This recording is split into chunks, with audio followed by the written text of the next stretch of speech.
Introducing the First Alert Radar Network. With up to 10 times the resolution of other local radars and technology that can pinpoint right down to your street. First just got faster. It's time to play America's favorite jackpot game. This is Powerball. Good evening, America. I'm Laura Johnson. Tonight we have another life-changing jackpot for you. It's worth an estimated $328.1 million. So get those tickets out. Let's play.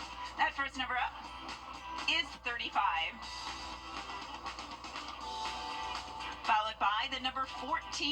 Tonight we're going to meet Ruth Christensen Jones, who won $150,000 playing Powerball. Congratulations, Ruth. Now for the rest of those numbers, we've got 69, 31, rounding it out with 64.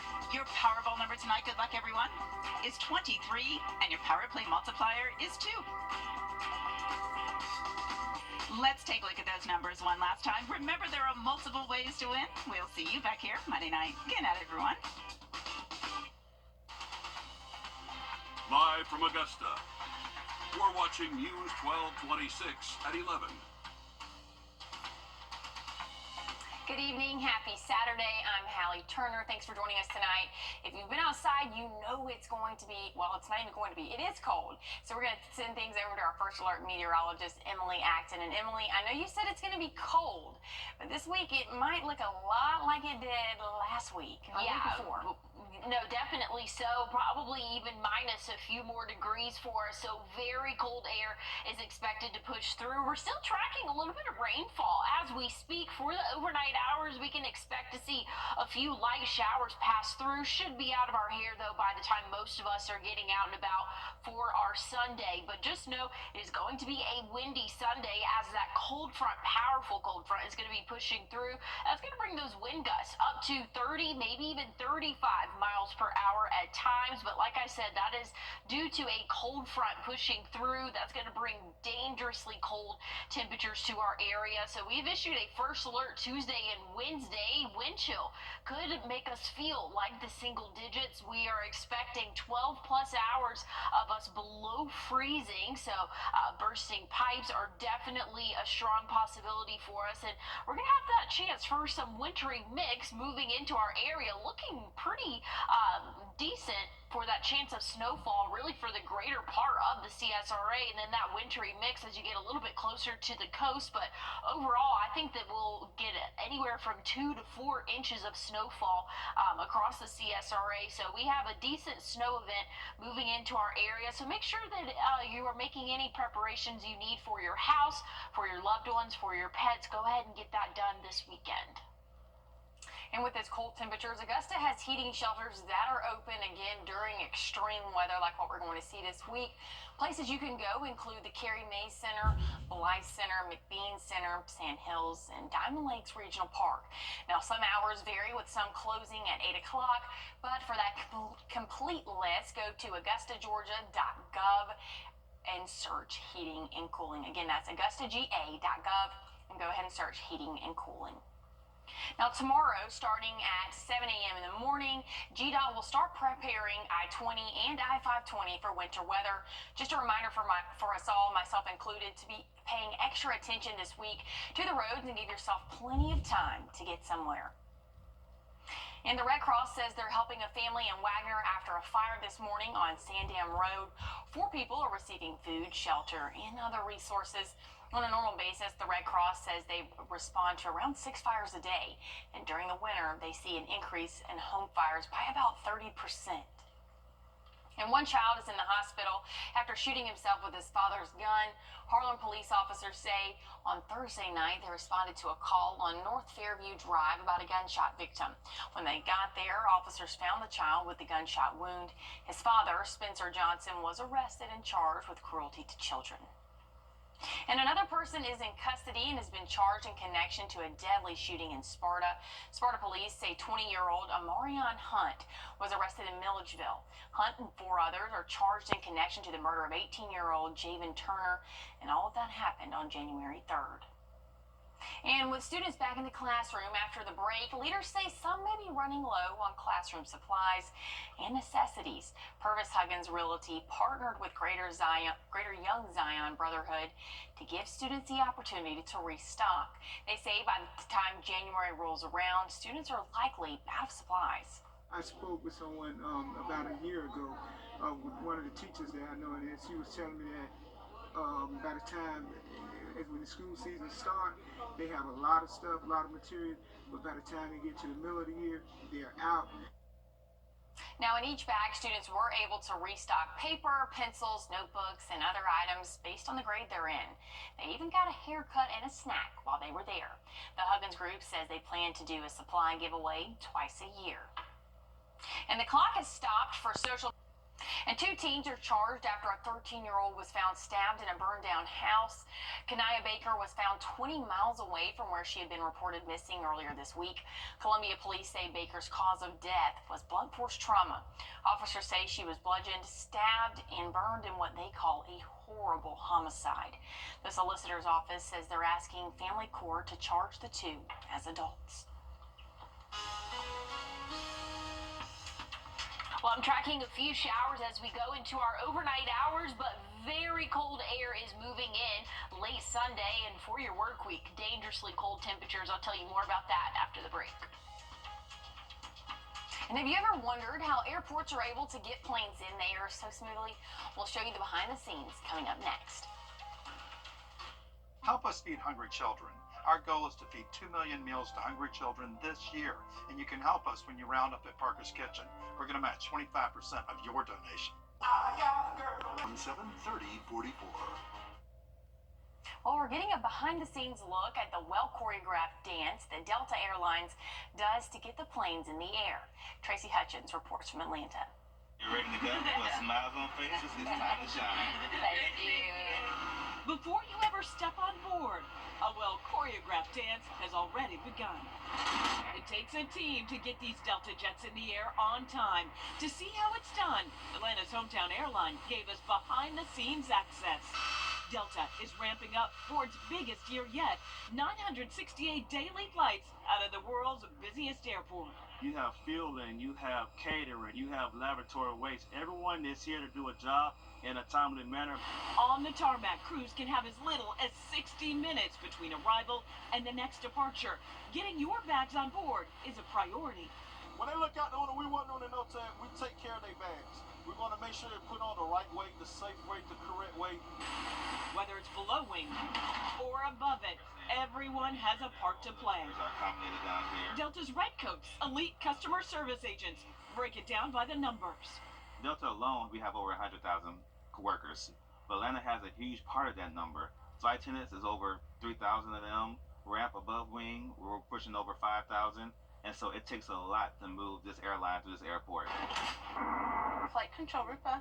Invisible to passengers is the Operations and Customer Center next to the airport at Delta's headquarters.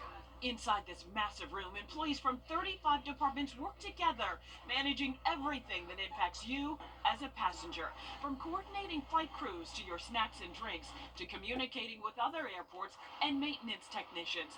They even have their own team of meteorologists. We run the whole worldwide operation from right here. So there's always some form of disruption occurring. Today, for example, it's up in Minneapolis with the snow, and other places it could be in Europe with winds, or down in Mexico and Central America with volcano eruptions. So we manage all the disruptions that happen to the airline. More than 4,000 flights around the world are monitored right here in the OCC. During peak travel times during the summer, it's more than 5,000. We monitor the flights. If there's any changes to weather or turbulence, we'll let the crew know. Have you been in here where it's just like there's just this frenzy of activity that you were able to pull it off despite the challenges, despite the hurdles? Absolutely. I think that's where the team and all the teams in this run really thrive. They're kind of that calm in the midst of chaos. Now in March, Delta celebrates 100 years of flying. They'll mark the milestone by revamping the Delta Flight Museum in Atlanta. And a bit of trivia, Delta started in 1925 as a crop dusting company. And a federal appeals. And if you're seeing coyotes out, you may want to be careful. Coming up, learn about the dangers of coyotes this time of year. Want to instantly look more attractive?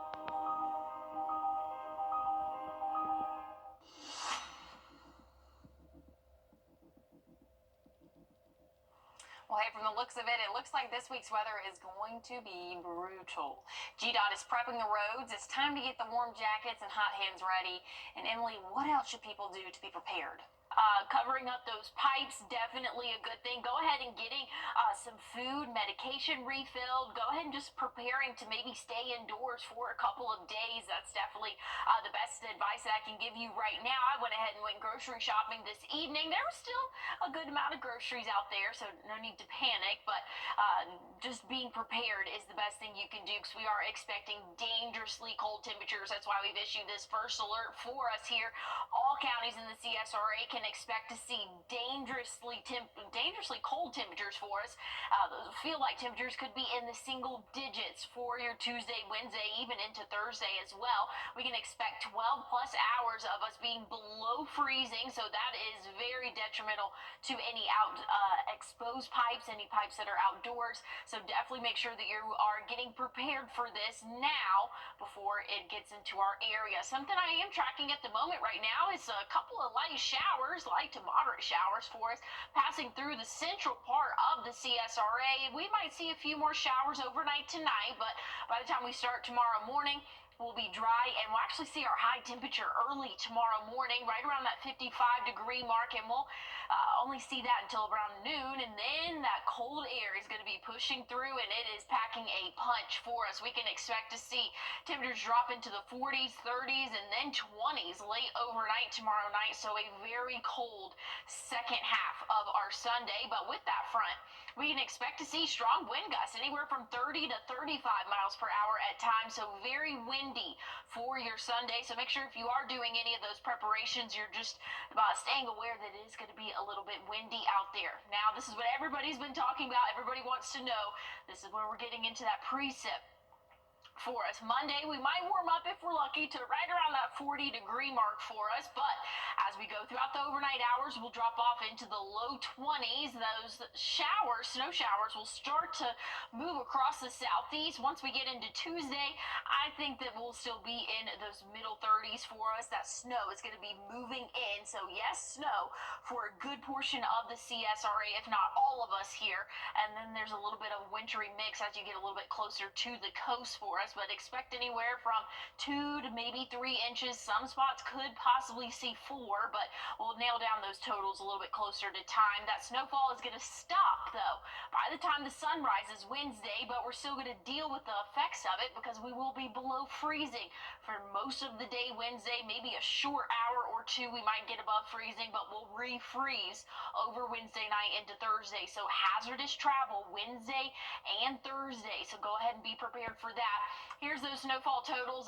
2 different models here. One barely showing any on those totals there, but this European model has been pretty consistent, showing anywhere from 2 to 4 inches of snowfall for us. But it looks like really north of I-20, we're going to see some pretty decent snowfall for us, and even a little bit south of I-20 as well. But closer to the coast, that's going to be that sleet, freezing rain mix, because it is going to be just a little bit warmer, but nonetheless, you will still see plenty of snow. So we have that first alert issued. Be prepared for dangerously cold temperatures as we get into really the start of the week, as early as Monday morning for us, but it is going to be a very cold stretch for us over the next couple of days, Hallie. And if you've seen more coyotes recently, well, you're not alone. It's mating season for the animal, and that means they're extremely aggressive. Ron Lee has more on how to keep you and your pets safe. The biggest coyote I've ever seen. Rachel Lett was getting her kids off to school Wednesday morning when she heard the attack outside. An enormous coyote was going after her animals. So it was chasing the chickens around the yard and attacking them. She ran outside and came face to face with the predator. And that's when I realized, oh my God, this thing is huge. And it went from me thinking that I was going to defend my chickens to thinking I'm gonna have to defend myself. She tried to scare it off, but the coyote had other plans. It turned around and was deciding if it wanted to attack me. Fortunately, it ran off, but not before leaving a carnage of chicken feathers in her backyard. Experts say coyote sightings are on the rise because it's mating season. For the next couple of months, they become more aggressive and territorial, something that concerns many pet owners. I think it's scary for some people. Jessica Trimmer owns 9-year-old Matilda and follows one of the key rules in keeping your pet safe. Don't let them roam alone. I am always with my dog. I don't let her out free without her mom watching her. Here at Pet in the City Supply Store, they do sell deterrents that can scare off predators that you may encounter. This pet corrector makes a hissing sound dogs are not particularly fond of. If you want to bump it up a notch, there are companies out there like Coyote Vest who make pet armor loaded with spikes for your dog, ensuring an aggressive animal can't pick them up and carry them away. Don't be surprised if you may run into one of them. Melissa Nicely is with Animal Care and Control and says there are things you can do to help protect yourself and your pets. Be aware of your surroundings. Don't leave food out for wildlife, including bird feeders that could attract bigger animals. And most importantly, be loud. Be very loud and be very obnoxious, because that's the things that coyotes do not like. They do not like things that are loud.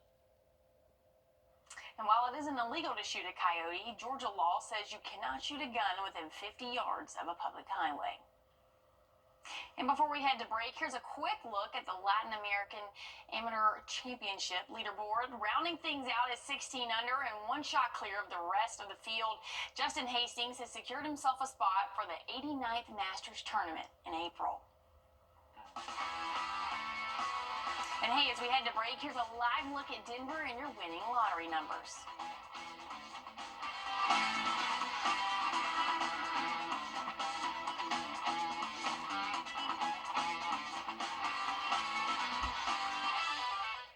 Where can you kick off the... Right now.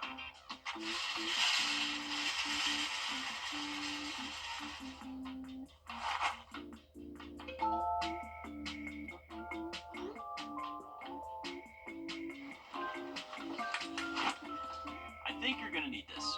The News 1226 First Alert Weather app. It's that fast. First Alert Radar, powered by Jim Hudson Automotive Group.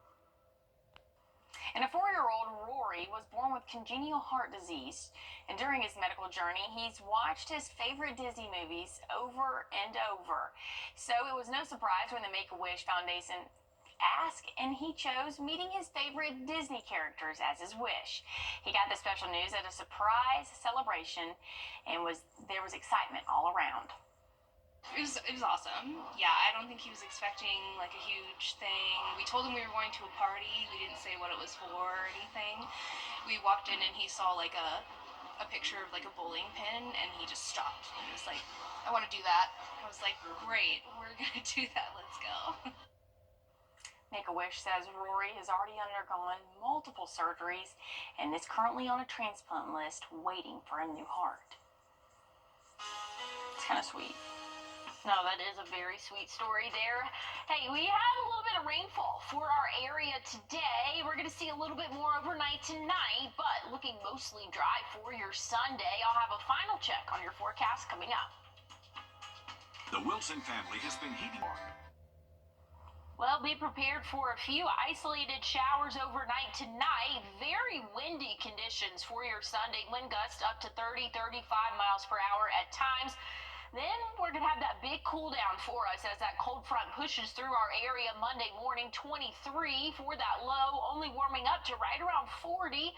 And we're going to be even colder for your Tuesday, Wednesday. Dangerously cold temperatures for us, and that's why we've issued that first alert.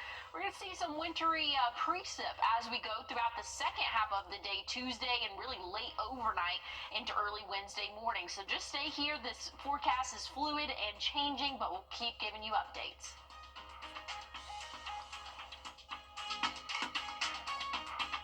I'm Austin Jackson, and for me, keeping it local really matters. Like when you're hungry. It's tough to beat a great meal at your favorite local spot. Well, if you've been injured, keeping it local matters even more. You need a law firm with experience in our area's courtrooms and a track record you can trust. The CSRA has always been my home.